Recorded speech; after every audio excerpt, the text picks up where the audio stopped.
Decentralise centralise network क्या होता है, जैसा कि आपने थंबनेल में पढ़ा, आज की वीडियो में हम यही डिस्कस करने वाले हैं। और एक पीयर टू पीयर नेटवर्क होता है, वो क्या होता है उसको भी हम आज की वीडियो में डिस्कस करेंगे। और जी हाँ, आप लोगों ने सही पढ़ा, क्रिप्टो करेंसी को दो पार्ट्स में डिवाइड किया गया है, कॉइन्स और टोकन्स। और ये कॉइन्स और टोकन्स क्या होते हैं और कॉइन्स को किन दो फर्दर पार्ट्स में डिवाइड किया गया है, ये हम सारा कुछ आज की वीडियो में ही डिस्कस करने वाले हैं। आपको कहीं और जाने की जरूरत नहीं है।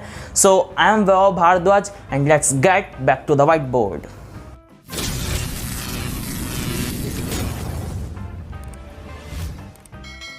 सो गाइस, हम व्हाइट बोर्ड पे आ चुके हैं और ये हमारी A to Z प्लेलिस्ट है। अब हम आज देखते हैं, इसमें पहले तो देखते हैं यार तो क्रिप्टो करेंसी सेफ है भी या नहीं है। ये हम प्रीवियस वीडियो में डिस्कस कर चुके हैं और हमने देखा था कि यार क्रिप्टो करेंसी की जो सिक्योरिटी है वो बहुत ज़्यादा हाई लेवल की होती है। तो ये पॉइंट हम ऑलरेडी डिस्कस कर चुके हैं, इज इट सेफ और नॉट, ठीक है। लेकिन मैंने बोला था कि मैं आपको ब्लॉकचेन के बारे में थोड़ा सा आज की वीडियो में बताऊंगा। तो देखो ब्लॉकचेन क्या होती है, ब्लॉकचेन का जो कॉन्सेप्ट होता है उसे मैं आपको एक एग्जाम्पल के थ्रू बताऊंगा। और एग्जाम्पल बहुत ईजी है। मान लो यार मैं बहुत बड़ा सेलिब्रिटी हो गया, ठीक है, और या मैंने कोई अपना एक देश बनाया, उसका मैं प्राइम मिनिस्टर प्रेसिडेंट हूँ, मेरी बहुत अच्छी सिक्योरिटी है। अब कोई मेरा दुश्मन है तो यार वो मुझे मारना चाहता है, तो अब क्या होगा कि मैं क्या करूँ यार, मैं 1000 बॉडीगार्ड ले आऊं अपने सामने। मैंने 1000 बॉडीगार्ड लिया। अब सारे बॉडीगार्ड अलग अलग होंगे, किसी की ताकत अलग होगी, है ना, शकल सूरत अलग होगी, साइज हाइट सब कुछ अलग अलग होगा, ठीक है। अब वो क्या करेगा, पहले बॉडीगार्ड से फाइट करेगा, उसे हराएगा, उसकी स्ट्रेंथ वगैरह कुछ अलग होगी, फिर वो दूसरे बॉडीगार्ड को हराएगा, ठीक है, अगर उसे मेरे तक पहुंचना है तो। अब वो दूसरे बॉडीगार्ड तक पहुंचेगा तो उसकी स्ट्रेंथ अलग होगी, फिर तीसरे पहुंचेगा उसकी स्ट्रेंथ वगैरह सब कुछ अलग होगा, ठीक है। तो क्या होगा कि वो जब भी वो नए बंदे से मिलेगा लड़ने के लिए,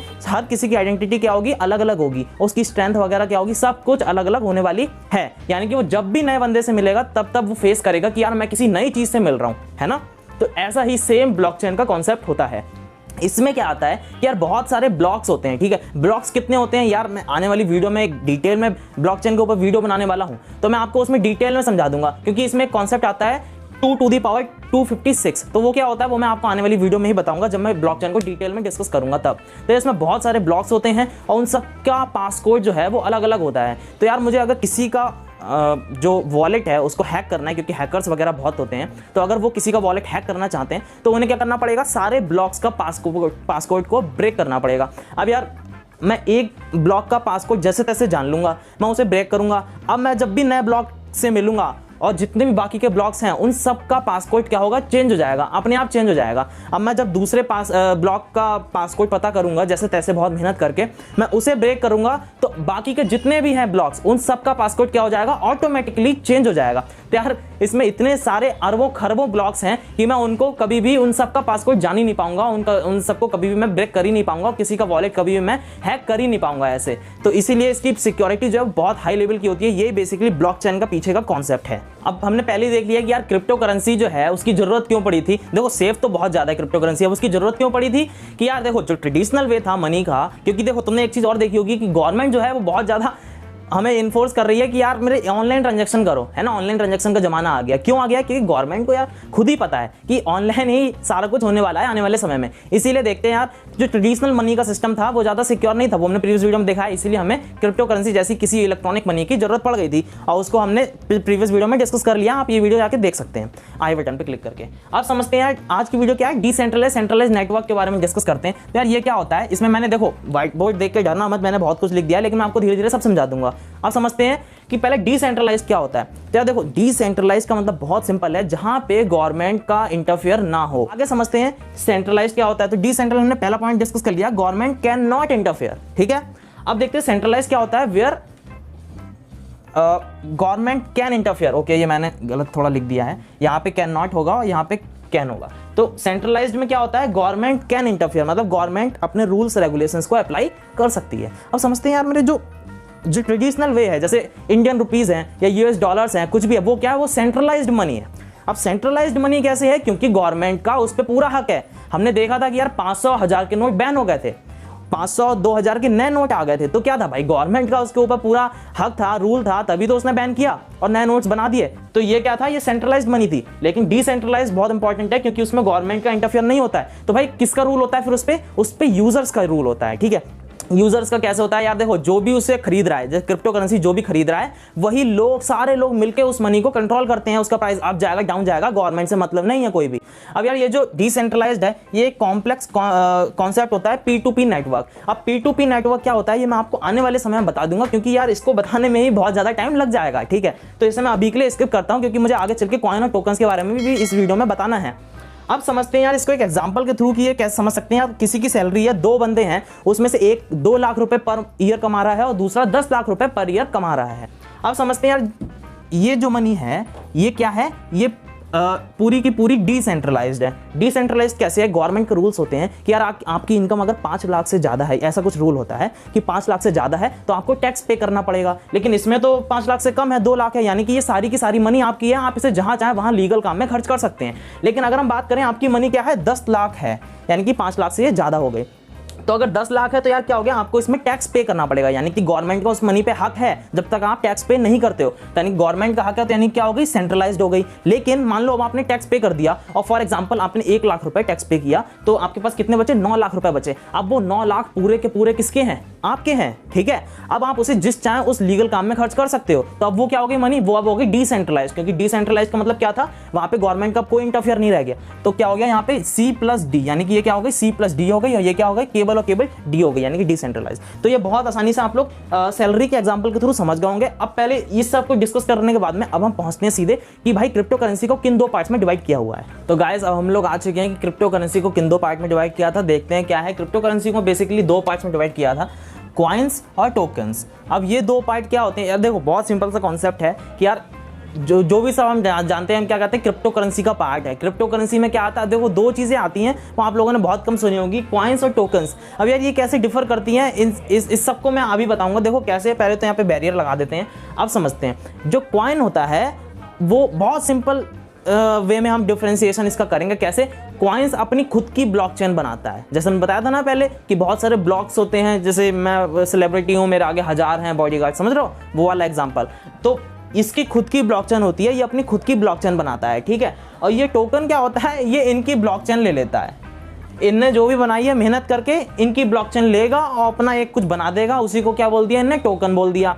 और ये क्या होगा भाई, ये अपनी खुद की ब्लॉकचेन बना रहे हैं, समझ रहे हो। तो इसे ये क्या बोलते हैं, कॉइन बोलते हैं, क्योंकि इसकी वैल्यू ज़्यादा है भाई, हम अपनी खुद की बना रहे हैं, समझ रहे हो। तो वो अब दूसरी चीज़ ये है कि यार अगर मैं खुद की ब्लॉकचेन बनाऊंगा तो मुझे टाइम ज़्यादा लगेगा, तो यानी कि कॉइन बनाने में यार बहुत ज़्यादा टाइम लग जाता है। लेकिन जो टोकन है उसे बहुत कम टाइम लगेगा, क्यों, क्योंकि ये इनकी ब्लॉकचेन को यूज़ कर रहा है, ठीक है। तो यार देखते हैं पहले कि इनका पर्पस क्या है, ये जो कॉइन है, ये टोकन है, इनका पर्पस क्या है, ये किस लिए यूज़ होते हैं। तो उससे पहले हम समझते हैं इनके एग्जाम्पल क्या होते हैं, ताकि बहुत ईजी हो जाएगा आप लोगों को समझाना, ठीक है, और मुझे भी अच्छे से एक्सप्लेन कर पाऊंगा। तो यार देखो कॉइन जो होते हैं उनको हम फर्दर 2 पार्ट्स में डिवाइड करते हैं, BTC और अल्ट कॉइन। अब BTC क्या है, वही बिटकॉइन है जो हमारा 2009 में इंट्रोड्यूस किया गया था। अब BTC क्या होता है यार, BTC के बाद में जितने भी कॉइन्स या फिर टोकन, मतलब मेनली कॉइन्स की बात करेंगे क्योंकि ये कॉइन्स के अंदर क्लासिफिकेशन है, जितने भी बिटकॉइन के बाद में कॉइन आए हैं उन सबको क्या बोलते हैं, ऑल्ट कॉइन बोलते हैं। तो यहाँ पे बहुत सारे मैंने मेंशन भी किए हुए हैं, तो बहुत आसान सा देखो यार क्या होता है,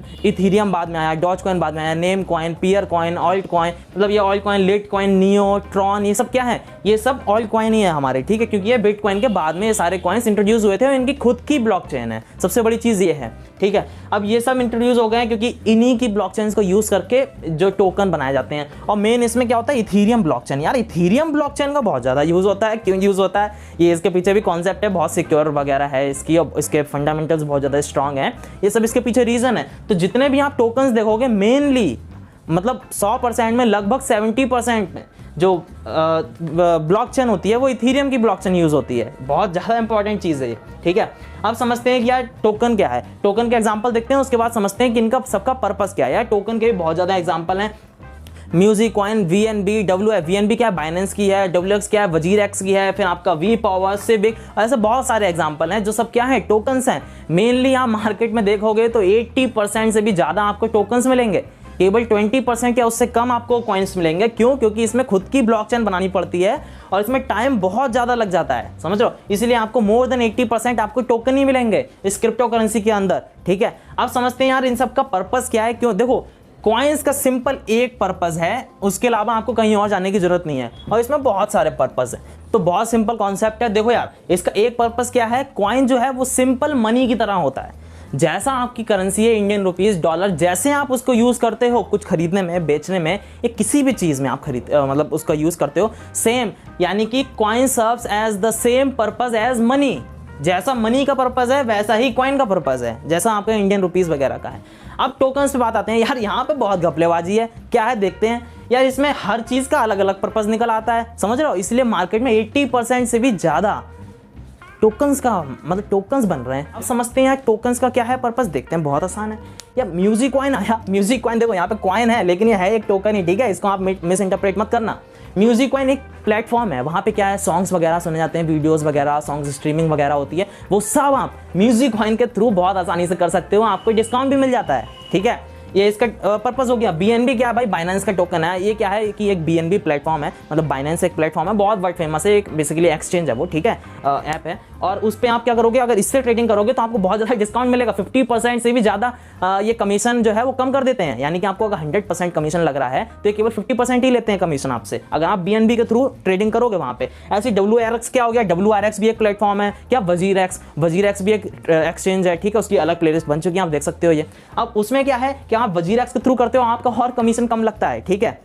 अब आगे बढ़ते हैं, क्या है कि वी पावर पे आते हैं। वी पावर टोकन है, सिविक टोकन है यार, बहुत इंपॉर्टेंट है। आप अपना घर बेचना चाहते हो डिजिटली, इलेक्ट्रॉनिकली, तो उसका क्या कॉन्सेप्ट आता है, आपको इलेक्ट्रिसिटी वगैरह बतानी पड़ेगी, आपका पावर कंजप्शन कितना हो रहा है वहां पे उस एरिया में, तो वो सब आप इस वी पावर टोकन के थ्रू बता सकते हो। बहुत अच्छा यूज है। सिविक टोकन का क्या यूज है यार, आप कहीं भी फ्लाइट वगैरह से जा रहे हो किसी दूसरे देश, अमेरिका मान लो मैं इंडिया से जा रहा हूं, तो सिंपल सा चीज क्या है, मैं फ्लाइट पे जाऊंगा, वहां आइडेंटिटी वेरिफिकेशन, फ्लाइट में चढ़ूंगा उतरूंगा, वहां आइडेंटिफिकेशन वेरिफिकेशन होगा, फिर और आगे जाऊंगा शायद पुलिस चेकिंग वगैरह हो रही, वहां पे आइडेंटिफिकेशन वेरिफिकेशन होगा, बहुत ज्यादा है। तो यार सिविक कॉइन का बहुत सिंपल कॉन्सेप्ट है ये, आपको कुछ नहीं करना है भाई, सिविक एप्लीकेशन दिखा दी एयरपोर्ट पे, फट से 1 मिनट में आपको जाने देंगे, वो आप उतरोगे 1 मिनट में आपको जाने देंगे। क्यों? क्योंकि आप सिविक कॉइन ने ऑलरेडी वेरिफिकेशन कर लिया है, समझ रहे हो। आप बस ये टोकन दिखाओगे तो बहुत आसानी से आपका काम। देखो ये कॉइन नहीं है, याद रखना, टोकन है। अगर मैं कॉइन यूज कर दूं तो आप उसको टोकन ही एज्यूम करना, ठीक है। तो ये सिविक एक टोकन हो गया। तो आपको बेसिक फंडामेंटल यहाँ पे डिफरेंस पता चल गया होगा कि कॉइन्स और टोकन्स में क्या डिफरेंस होता है। ये अपनी खुद की ब्लॉकचेन यूज करता है,